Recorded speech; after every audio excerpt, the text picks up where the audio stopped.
के दरबारी कवि चंद्रवरदाई, अगर इन दो लोगों ने इस युद्ध को और यहाँ के परिवेश के बारे में न लिखा होता तो आज इसे कोई नहीं जानता।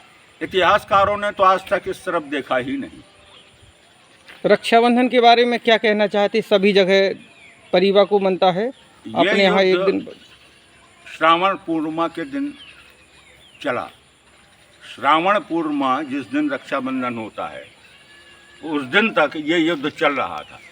इस कारण से इस पूरे क्षेत्र में श्रावण पूर्णिमा को रक्षाबंधन नहीं मनाया जा सका।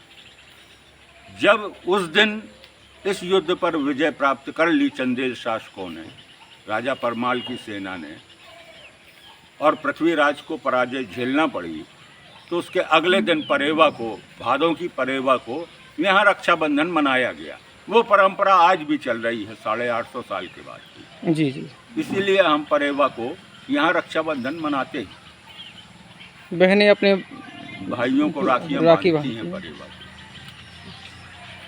और मेला भी लगता है कीरत सागर के तट पर। कीरत सागर के तट पर तो लाखों लोग इकट्ठा होते हैं। मैं समझता हूँ कि आसपास या दूर दराज तक ऐसा अद्भुत मेला शायद कहीं लगता हो जहाँ बिना बुलाए, बिना निमंत्रण दिए लाखों लोग उस दिन इकट्ठा होते हैं श्रावण पूर्णिमा के दिन, और कीरत सागर तट पर आकर अपने वीर नायकों को श्रद्धांजलि अर्पण करते हैं, उनका स्मरण करते हैं।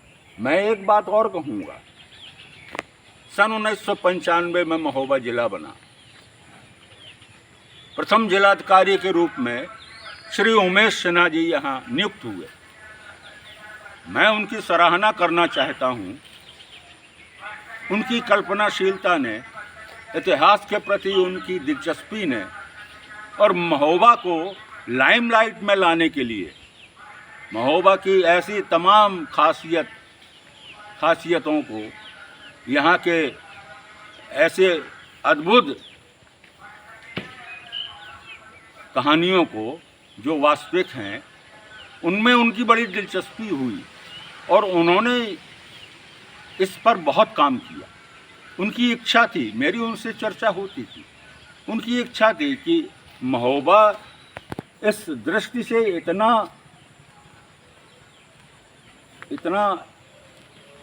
रिच है, इतना धनाढ्य है कि अगर उसको उजागर किया जाए तो महोबा किसी पहचान की को तरसेगा नहीं। महोबा को कोई पहचान देने की ज़रूरत नहीं है। और उन्होंने इस तरफ बहुत काम किया। जैसे उन्होंने पहली बार यहाँ 1 हफ्ते का आला महोत्सव प्रारंभ किया। ये पॉलीटेक्निक ग्राउंड में होता पॉलीटेक्निक ग्राउंड में होता था और बड़े भव्य तरीके से उन्होंने इसका आयोजन किया। आला महोत्सव के आयोजन में जितने भी कार्यक्रम उन्होंने रखे, विभिन्न प्रकार के कार्यक्रम, जहां शाम को भारतवर्ष के प्रसिद्ध कलाकारों का जमघट लगता था, वहीं पूरे दिन और सायंकालीन उनकी कलाओं का प्रदर्शन कराया गया। इसके बड़े लाभ हुए। एक तो हमारे स्थानीय लोक कलाकारों को इससे बड़ा प्रोत्साहन मिला। उन्हें भी लगा कि हमें इस स्तर पर आना चाहिए। जो कमियां उनके प्रदर्शन में थीं, उन कमियों को उन्होंने ठीक किया। दूसरा, जब भारत के प्रसिद्ध कलाकार यहाँ पर आए, उन्होंने अपनी कला का प्रदर्शन किया, तो उससे भी बहुत सारी चीज़ों का ज्ञान इस क्षेत्र में हुआ। बाद में जो जिलाधिकारी रहे, उन्होंने भी इस परंपरा का पालन किया। डॉक्टर काजल एक जिलाधिकारी हुई महोबा की। उन्होंने ये देखा कि 11 फरवरी को आला महोत्सव प्रारंभ होता था, क्योंकि 11 फरवरी 1995 को महोबा जिला बना था। तो इस स्मृति में उमेश सिन्हा जी ने आला महोत्सव का कार्यक्रम रखा कि महोबा जिला निर्माण की याद बनी रहे।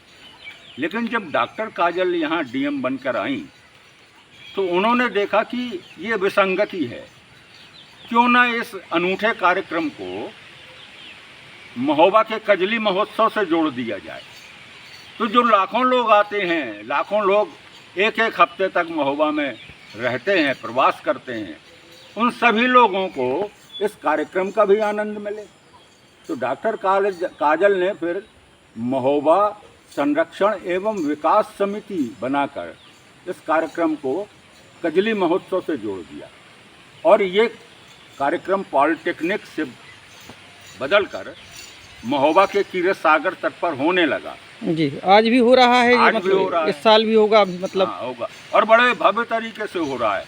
मैं धन्यवाद देना चाहता हूँ उन सभी जिलाधिकारियों को जिन्होंने न केवल इस परंपरा का बढ़िया संचालन किया, पालन किया, बल्कि उन्होंने हर जिलाधिकारी ने कुछ न कुछ इस महोत्सव में नवीनता जोड़ी, नई नई चीज़ों को लाए वो, जिससे ये पूरा क्षेत्र, ये पूरा ग्रामीण क्षेत्र परिचित हुआ, उनके ज्ञान में बढ़ोतरी हुई, वृद्धि हुई।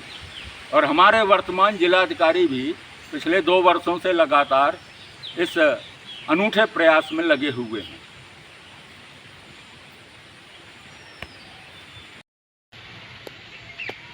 आल्हा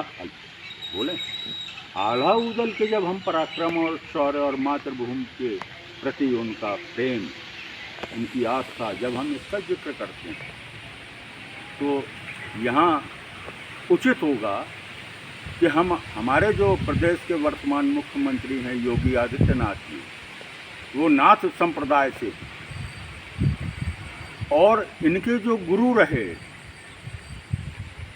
स्वामी मछलानंद जी, मछेंद्रनाथ, तो मछेंद्रनाथ जी ही आल्हा को कजरी वन ले गए थे।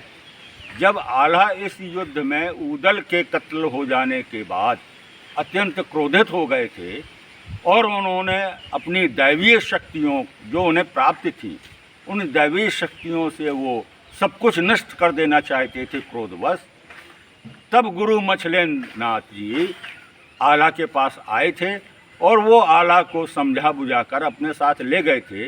इतिहास ये कहता है कि वो कजरी वन में आल्हा को ले गए थे, जहाँ ये माना जाता है कि आल्हा आज भी अमर हैं। तो मैं इस बात को कहना चाहूँगा कि नाथ संप्रदाय का महोबा से, महोबा के इतिहास से, महोबा के वीर पुरुषों से, वीर नायकों से बड़ा गहरा संबंध है।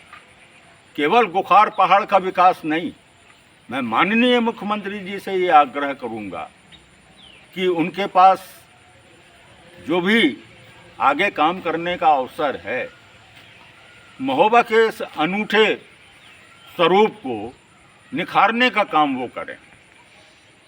जो भी स्थान आल्हा उदल से संबंधित हैं, जो स्थान मछलेंद्रनाथ जी से संबंधित हैं, उनका विकास होना चाहिए, उनको सुंदरतम किया जाना चाहिए। और ये तो स्पष्ट है कि उनके गुरु गोरखनाथ जी गुखार पहाड़ में, जिसे गोखागिरी कहते हैं, ये उनके नाम से ही पुकारा जाता है, गुरु गोरखनाथ जी के, उसका भी विकास हो रहा है। माननीय मुख्यमंत्री जी के ही प्रयासों से हो रहा है। उन्होंने 10 करोड़ रुपए वहाँ के विकास को दिए। तो ये प्रयास अन्य स्थानों के लिए भी होना चाहिए जिनका आल्हा उदल से या उनके नाथ संप्रदाय के गुरुओं से सीधा संबंध रहा। पर्यटन के क्षेत्र में विकसित, पर्यटन के क्षेत्र से विकसित, ताकि आमदनी भी सरकार को हो और बिल्कुल जनता को भी लाभ।